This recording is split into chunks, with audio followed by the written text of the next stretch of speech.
Back, YouTubers. As you can see, last night I slapped some stain on this loom we've been working on. It's a nice polyurethane stain all in one coat, so it dries super quick too.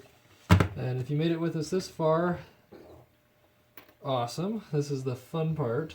All you're gonna need today is a box of nails. I use 1.5-inch nails. 40 1.5-inch nails, and the only other thing you're going to need is a hammer.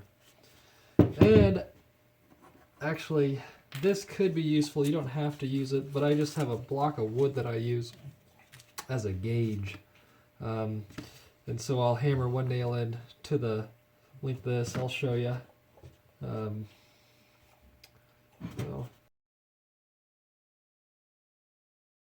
Now I do have a piece of cardboard down just to kind of protect the wood a little bit, but I just use a block of wood at whatever width you want your nails to be.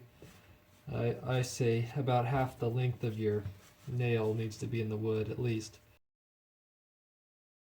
And you can just hammer it flush to your piece of wood, and that way you can keep all your nails relatively the same height if you use your guide there. So. And then check it out, make sure you're doing all right. Right on, guys. If you made it this far, you should have ended up with something that looks a little bit like this.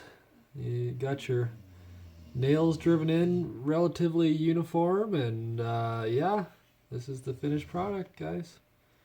Thanks for watching.